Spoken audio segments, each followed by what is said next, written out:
Men have always divided themselves into two groups, those who drift and those who steer. Whoever does not direct the course of his own attention, whoever does not command at least 2/3 of his time, is drifting, a slave to circumstance, no matter how decorated his titles, how crowded his calendar, or how loudly the world applauds him. It is tempting to believe that freedom is granted by society, by status, by wealth, or by law, but real freedom has always been measured differently.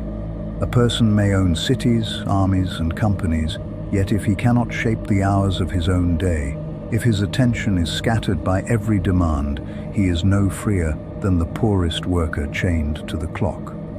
Nietzsche once remarked that the truly free man is not the one who does what he wishes, but the one who has time to wish at all. We are told constantly that identity is something we build, brick by brick, addition by addition. A new job, a new possession, a new accomplishment, a new skill. But the paradox is that identity does not emerge from endless addition. The more we pile on, the less we see. To sculpt a figure out of marble, the artist does not add stone, he removes it. Michelangelo famously said that David was always there, inside the marble. His only task was to carve away everything that was not David. So it is with us. What we are is not revealed by everything we gather, but by everything we discard. Every friendship not pursued, every fear not obeyed, every distraction not indulged, chisels away at the shapeless block of possibility and reveals the contours of a life. And yet, modern culture whispers the opposite. Success, we are told, lies in addition. More connections, more possessions, more responsibilities, more stimulation. We fear missing out because we assume that everything missed is a piece of gold. But what if it is sand? And what if only by letting it pass through our fingers do we discover the nuggets that remain? The Stoics, those ancient philosophers of resilience, argued that happiness is not the presence of all pleasures, but the absence of unnecessary pain. Schopenhauer sharpened the point: all satisfaction, or what is commonly called happiness, is really and essentially negative only. That is, it consists in freedom from pain. In the same way, identity, courage, wisdom, and freedom of time are revealed not by what we pile on, but by what we subtract. This is the paradox of the subtractive life, that it appears at first like loss, but is in truth creation. That it feels like emptiness, but is in truth clarity. That it requires us to give up the comfort of drifting in order to accept the responsibility of steering. What follows, then, is an exploration of 4 dimensions of this subtractive art: identity, fear, knowledge, and time.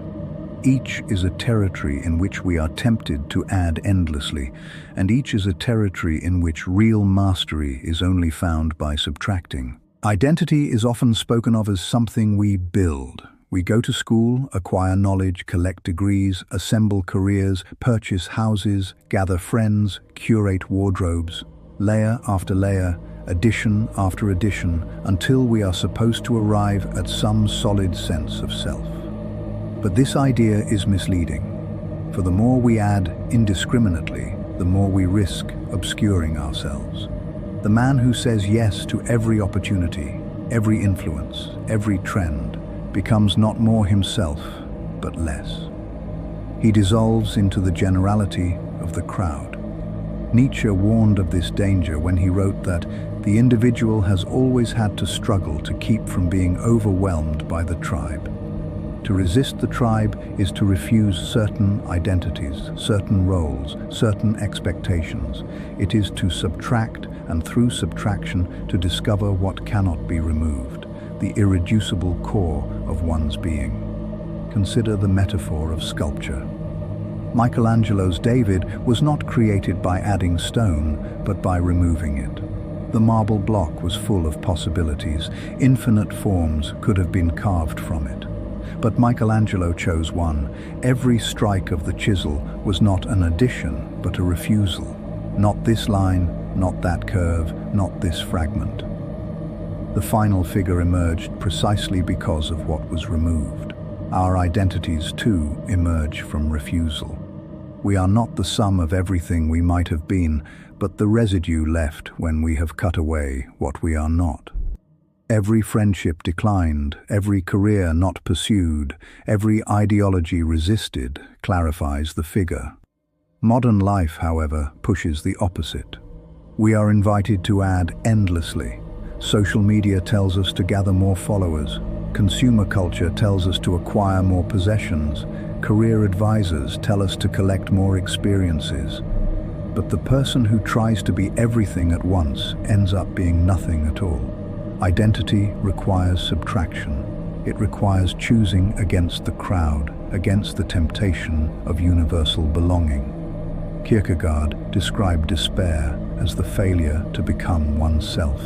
And becoming oneself is always an act of pruning, of cutting away what does not belong. This is why the subtractive art often feels like loss. When you say no to a career path, you bury an entire imagined future. When you end a friendship, you relinquish a version of your life.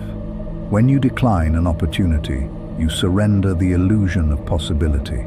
But what remains is sharper, truer, more your own. A tree does not become strong by growing infinite branches in every direction. It becomes strong by cutting away, by directing its growth along a few main lines, by concentrating its energy. So too with us. Identity is not a heap of experiences, but a direction formed by subtraction. Fear is one of the most universal forces in human life. It paralyzes, it distorts, it commands. We often imagine that courage is the act of piling up protections against fear, more skills, more strength, more tools. But this is a mistake.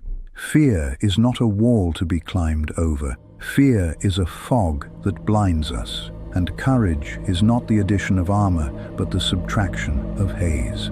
Marcus Aurelius wrote, "It is not death that a man should fear, but never beginning to live." Death is inevitable. Fear is optional. The subtractive act of courage is to remove fear's authority over our choices. In psychology, we know that exposure therapy works not by adding new powers to a person, but by subtracting the false link between stimulus and terror. A patient terrified of spiders does not become brave by gaining a new trait, but by losing the association of spider with catastrophe. Fear is subtracted, not overcome by addition. We see the same in history. The soldier who stands firm does not carry extra weight into battle. He has dropped the weight of hesitation. The artist who risks ridicule does not gain a new shield. She loses the need for approval. The child who dares to speak in class is not suddenly endowed with new eloquence, but suddenly freed from the gag of imagined shame. Fear convinces us that it is protection, that without it, we will be reckless, destroyed. But in truth, fear subtracts more life than it saves. Every refusal to act in accordance with our hopes is a subtraction of living time. Courage is the subtraction of this subtraction. It is the reclamation of stolen hours. This is why fear is so insidious. It disguises itself as caution, as prudence, as wisdom. But more often, it is only the inertia of the untried. To live subtractively is to strip fear of its mask, to recognize it for what it is, and to decline its authority. We live in the age of information. Never has so much been available to so many at so little cost. We imagine, therefore, that wisdom is a matter of addition, of reading more, watching more, learning more, absorbing more. But in truth, wisdom is filtration. It is the art of ignoring. The uncurated library is indistinguishable from a warehouse. A bookshelf groaning under the weight of thousands of unread volumes is not wisdom, but noise.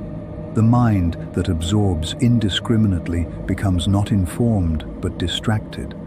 Schopenhauer warned that reading too much without reflection makes us like a man who is always eating but never digesting.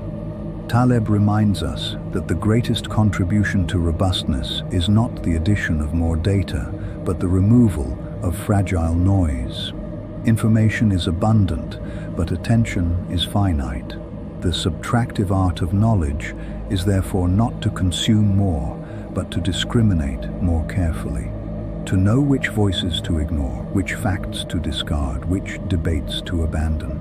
Social media tempts us with constant updates, endless news cycles, infinite feeds, but to surrender to this is not to be informed, but to be fragmented. The wise man is not the one who reads everything, but the one who knows what not to read. Curation is everything. The scholar becomes wise not by hoarding facts, but by sculpting understanding. Knowledge is subtractive. It is the cutting away of the irrelevant, so that the relevant can be seen. Finally, there is time, the one currency that admits no refund, no replenishment. We often imagine that productivity is the addition of more hours, more tasks, more commitments.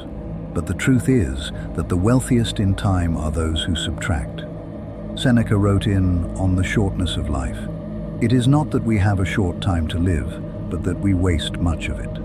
The man who spends his life in meetings, in trivial pursuits, in endless obligations, dies poor, even if he dies old. The man who strips away what does not matter dies rich, even if his years are few. To own time is not to fill it, but to clear it, to subtract the noise, the triviality, the constant demand for attention. To say no until the hours that remain are truly yours. This is why the subtractive art of time is so difficult.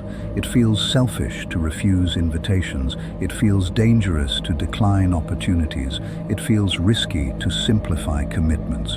But only in subtraction do we find the hours that belong to us.